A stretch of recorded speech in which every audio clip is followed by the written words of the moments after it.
जय गुरु जी संगत जी, शुक्राना गुरु जी संगत जी।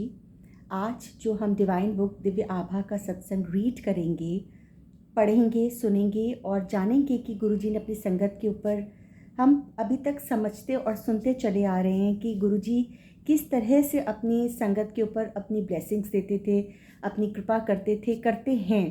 आज जब गुरु जी फिजिकल फॉर्म में नहीं हैं, वो सिर्फ एक कहने मात्र है। गुरुजी आज भी प्रेजेंट हैं, ओमनी प्रेजेंट हैं, हर जगह पे हैं, सब जगह हैं। आज जहाँ जहाँ पे भी पूरे देश में, कहीं पे भी विदेश में सत्संग होते हैं, गुरुजी अपनी प्रेजेंस को फील करवाते हैं अपनी संगत को। तो हमने तो उनको देखा नहीं, तब भी हमने उनके बहुत सारी ब्लेसिंग्स को पाया है। हमने उनको बहुत ज़्यादा उनकी प्रेजेंस को फील किया है। तो गुरु जी अगर फिज़िकल फॉर्म में नहीं हैं तो भी वो आज अपनी संगत का भर भर के कल्याण कर रहे हैं। भाव सच्चा हो, भाव अच्छा हो, इधर उधर हम भटके ना, तो आप गुरु महाराज की बेअंत कृपा को पा सकते हैं संगत जी।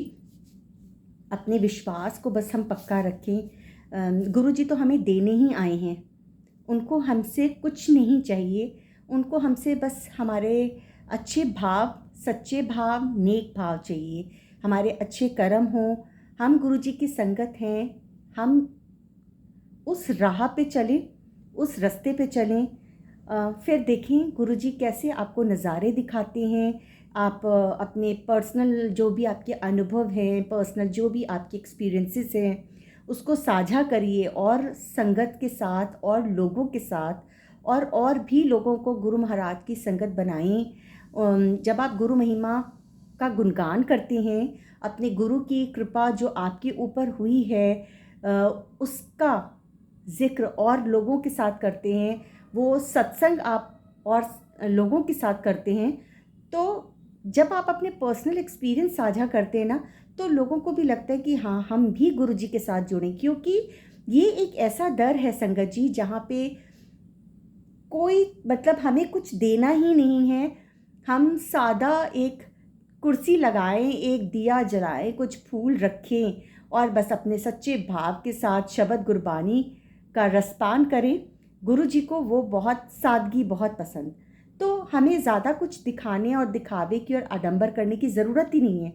तो हमारे गुरु जी एकदम सिंपल, और उनको डिसिप्लिन और सिंप्लिसिटी बहुत बहुत पसंद थी। हमको चाहिए कि हम उसी चीज़ को फॉलो करें और उसी चीज़ को हम आगे सब तक पहुंचाएं कि सिंप्लिसिटी के साथ आप गुरु जी को, कहते ना चालाकियों के साथ कोई रब को नहीं पा सकता। अगर हम चालाकियां करके सोचें कि हम रब को पा लेंगे, तो चालाकी से तो भगवान कभी नहीं मिलता। तो भोले भाव तो मिले रघुराई। अगर हम भोले बन जाएंगे तो भगवान हमको अपने चरण कमलों के साथ जोड़ लेंगे और हमारा उद्धार, हमारा कल्याण कर देंगे संगत जी। इसके साथ हम जो आज का सत्संग पढ़ेंगे संगत जी, वो है सर्वविदित, सर्वविदिक। एक बार गुरु जी ने मुझे एक सज्जन को बुलाने को कहा, क्योंकि मैं उनको जानती नहीं थी। उन्होंने उनका विवरण देते हुए कहा कि वह मोटे हैं और एक स्तंभ के पीछे बैठे हैं।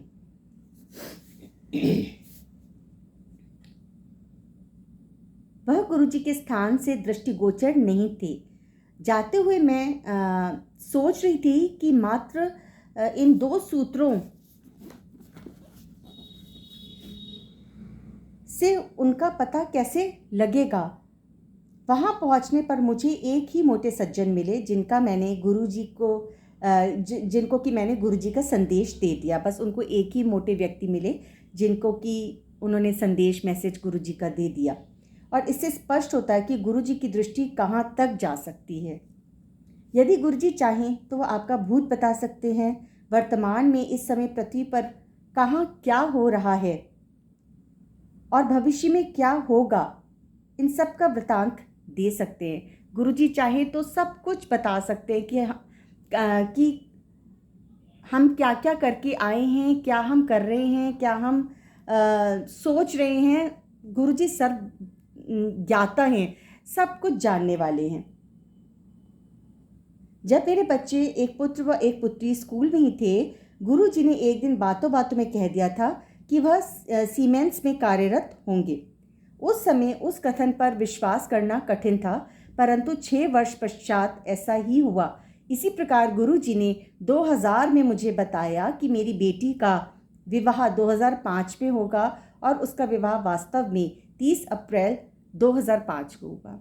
जय गुरुजी, शुक्राना गुरुजी। संगत जी, इस सत्संग के द्वारा हम यही कह सकते हैं कि गुरुजी के आगे अगर हम भोले भाव खड़े हो जाते हैं ना, तो गुरुजी से बहुत कुछ पा लेते हैं, क्योंकि गुरुजी को पता है हमारे अंदर क्या चल रहा है। गुरुजी को पता है कि हम क्या क्या करते हुए चले आ रहे हैं और हम क्या कर रहे हैं, हम क्या सोच रहे हैं। तो उनसे कुछ भी छुपा नहीं है।